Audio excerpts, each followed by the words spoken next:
નમસ્કાર. આપણી ભારત સરકાર આખરે કામ કેવી રીતે કરે છે? સવાલ મોટો છે, પણ એનો જવાબ આપણે એકદમ સરળ રીતે સમજી શકીએ છીએ. તો ચાલો આજે આપણે સાથે મળીને ભારત સરકારના આખા માળખાને સ્ટેપ બાય સ્ટેપ સમજીએ. 1 મિનિટ માટે વિચારો. આપણે ક્રિકેટ રમી રહ્યા છીએ, પણ કોઈ નિયમ જ નથી, કોઈ અમ્પાયર નહીં, કોઈ આઉટ નહીં. શું થશે? ચારે બાજુ બસ ગરબડ અને અંધાધૂંધી જ ફેલાશે. સાચું ને? તો બસ આપણા આટલા મોટા દેશને વ્યવસ્થિત રીતે ચલાવવા માટે પણ નિયમો એટલા જ જરૂરી છે. એટલે જેમ કોઈ પણ રમતને નિયમોની જરૂર પડે છે, બસ એ જ રીતે દેશને એક સિસ્ટમની જરૂર પડે છે.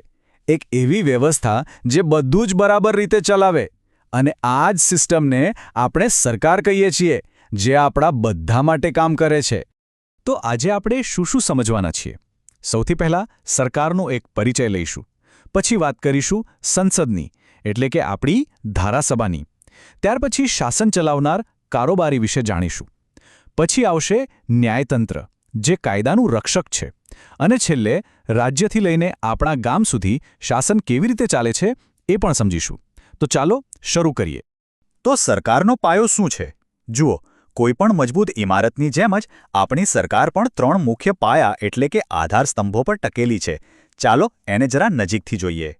તો આ રહ્યા એ 3 મુખ્ય અંગો. પહેલું છે ધારાસભા, જેનું કામ છે આપણા બધા માટે કાયદા બનાવવા. બીજું છે કારોબારી, જે એ બનાવેલા કાયદાઓનો દેશમાં અમલ કરાવે છે. અને ત્રીજું, અને એટલું જ મહત્વનું, છે ન્યાયતંત્ર. એ સુનિશ્ચિત કરે છે કે બધા કાયદાનું પાલન કરે અને સૌને સાચો ન્યાય મળે. અને હા, આ ત્રણેય એકબીજાથી સ્વતંત્ર રહીને કામ કરે છે. એ જ આપણી લોકશાહીની ખૂબી છે. ચાલો હવે પહેલા આધાર સ્તંભની જરા ઊંડાણમાં વાત કરીએ. ધારાસભા એટલે કે આપણી સંસદ.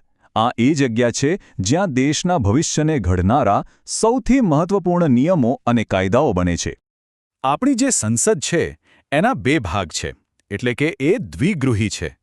એક છે લોકસભા, જેને આપણે હાઉસ ઓફ ધ પીપલ અથવા તો નીચલું ગૃહ પણ કહીએ છીએ.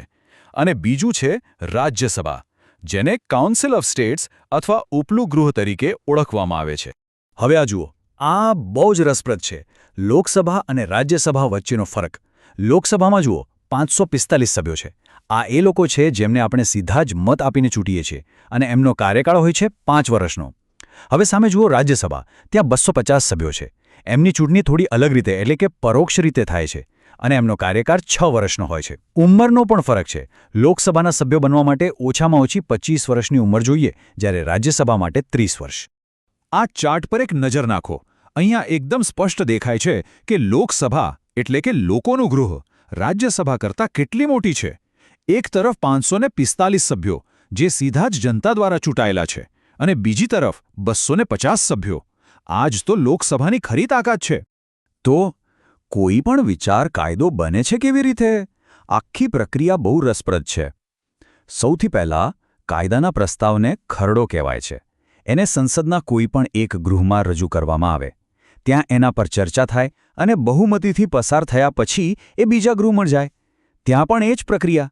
અને જ્યારે બંને ગૃહો એને મંજૂરી આપી દે, પછી એ જાય રાષ્ટ્રપતિ પાસે. અને જેવી રાષ્ટ્રપતિની સહી થાય એટલે એ ખરડો કાયદો બની જાય. ચાલો, સંસદ કાયદા તો બનાવી દે છે, પણ એને આખા દેશમાં લાગુ કોણ કરાવે? અહીંયા આવે છે આપણો બીજો આધારસ્તંભ, કારોબારી. આ એ ટીમ છે જે દેશનું રોજબરોજનું શાસન ચલાવે છે. ભારતના સર્વોચ્ચ પદ પર કોણ છે? રાષ્ટ્રપતિ. તેઓ દેશના બંધારણીય વડા છે અને ભારતના પ્રથમ નાગરિક ગણાય છે. એટલું જ નહીં, આપણી આર્મી, નેવી અને એરફોર્સ, આ ત્રણેય સંરક્ષણ દળોના સુપ્રીમ કમાન્ડર પણ રાષ્ટ્રપતિ જ હોય છે. અને આ પદ માટે લાયકાત ઓછામાં ઓછી 35 વર્ષની ઉંમર હોવી જરૂરી છે. હવે રાષ્ટ્રપતિ ભલે બંધારણીય વડા હોય, પણ સરકારના વાસ્તવિક વડા તો વડાપ્રધાન જ હોય છે. લોકસભાની ચૂંટણીમાં જે પક્ષ જીતે છે, એટલે કે જેને બહુમતી મળે છે, એ પક્ષના નેતા વડાપ્રધાન બને છે. પછી તેઓ પોતાના મંત્રીમંડળની રચના કરે છે અને દેશનું શાસન ખરા અર્થમાં ચલાવે છે. સારું, કાયદા બની ગયા, લાગુ પણ થઈ ગયા. પણ જો કોઈ એનું પાલન ન કરે તો શું?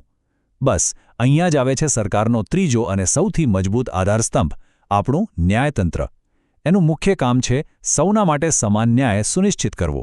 આ એક વાક્યમાં જ બધું આવી ગયું. ન્યાયતંત્રનો મુખ્ય હેતુ શું છે? તો કે નાગરિકોના અધિકારોનું રક્ષણ કરવું અને આપણા બંધારણને સર્વોપરી રાખવું. ટૂંકમાં કાયદો બધા માટે એક સરખો છે અને એ સૌથી ઉપર છે. આપણું ન્યાયતંત્ર છે ને એક પિરામિડ જેવું છે. સૌથી ઉપર ટોચ પર છે દિલ્હીમાં આવેલી સર્વોચ્ચ અદાલત એટલે કે સુપ્રીમ કોર્ટ. એનો નિર્ણય આખરી ગણાય. એને નીચે દરેક રાજ્યમાં વડી અદાલતો એટલે કે હાઈકોર્ટ્સ હોય છે.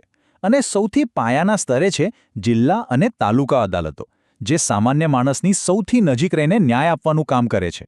અત્યાર સુધી આપણે કેન્દ્ર સરકારની વાત કરી, જે દિલ્હીથી કામ કરે છે. પણ ભારત તો કેટલો મોટો દેશ છે. શાસન ફક્ત દિલ્હીથી નથી ચાલતું. એ છેક રાજ્ય, શહેર અને આપણા ગામડાઓ સુધી પહોંચેલું છે. આ વાત સમજવી ખૂબ જ જરૂરી છે. સરકાર એટલે ફક્ત દિલ્હીમાં બેઠેલા નેતાઓ જ નહીં. સરકાર આપણા ગામની ગ્રામ પંચાયત પણ છે અને આપણા શહેરની નગરપાલિકા પણ.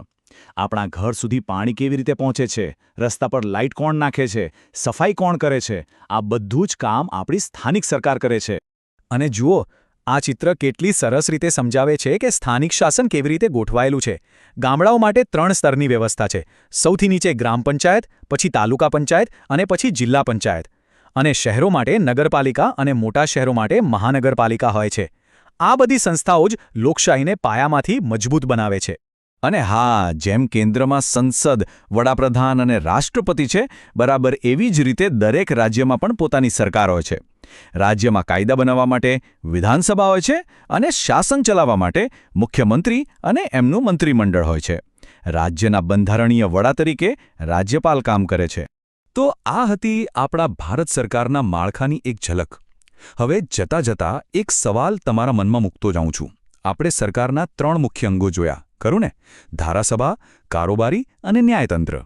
એટલે કે કાયદો બનાવનાર, એને લાગુ કરનાર અને એનું રક્ષણ કરનાર. તમારા મતે આપણા દેશના સારા ભવિષ્ય માટે આમાંથી કોનું કામ સૌથી વધારે મહત્વનું છે? કે પછી આ ત્રણેય વચ્ચેનું જે બેલેન્સ છે એ જ આપણી લોકશાહીની અસલી તાકાત છે? આના પર શાંતિથી વિચારજો.